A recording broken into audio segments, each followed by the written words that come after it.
Good afternoon, I'm Ruben Tabner and I'm a trail runner. I'm here today in Norway. I came across last night and I'm here to photograph the Ironman 70.3 Norway.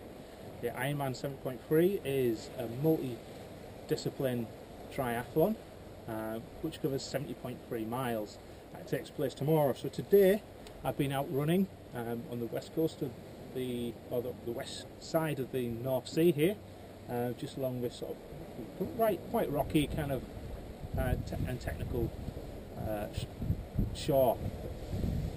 Today I'm wearing my Mammut MTR 201 Dyneema running shoes. I've had these now for about 3 weeks and I've done 150 to 200 miles in them. I got them to take out to the Alps a couple of weeks ago, where I ran 100k in them over 3 days. So they've got pretty extensive use out there, and then since then I've been running in Northumberland and in the Lake District, and obviously out here today. So I've got to know the shoe pretty well, and I just want to talk you through how I'm finding it.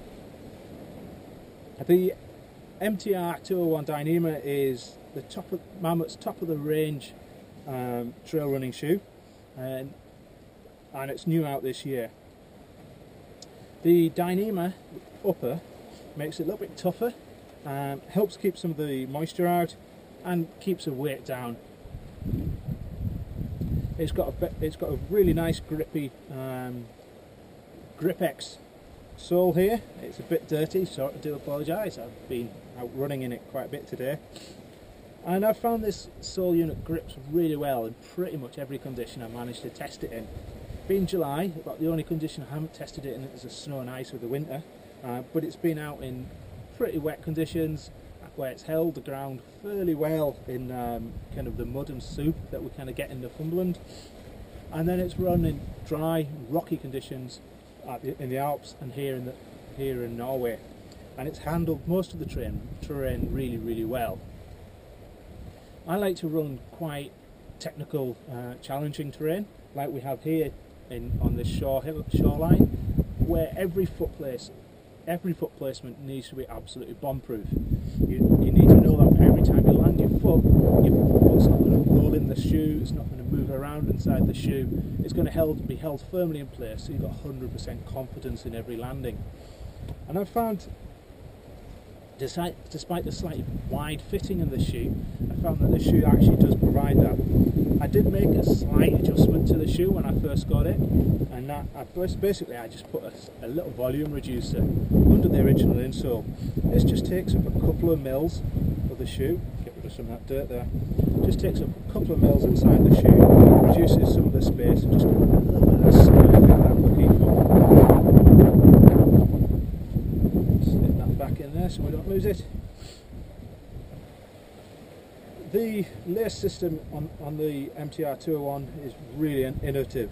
They use this quick slide locking mechanism, so you've got a standard lace with two basically side locks side by side, and these snug up nice and tight. And then the laces, there's a little cheeky pocket hidden away in the tongue here that the lace is tucked up into.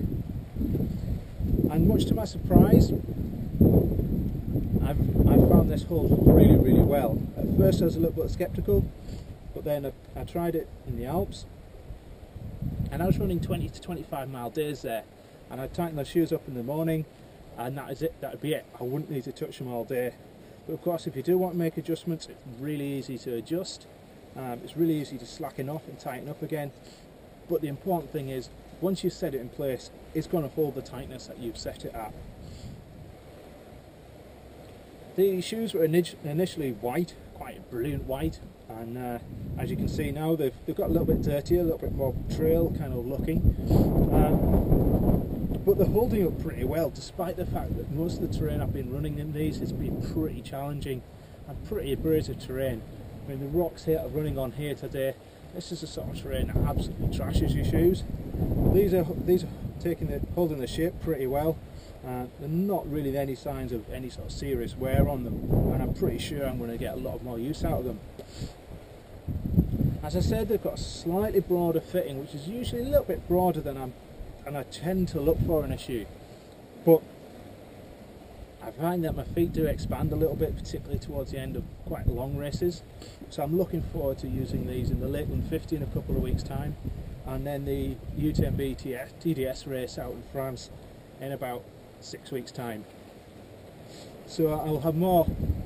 I'll have a further update after these races and let you know how I've gone with them after. Maybe by then, probably 500 or 600 miles in them. So I'll let you know how I'm getting on with them then. And for now, I'm going to get back to running on this terrain. Thanks so much, guys.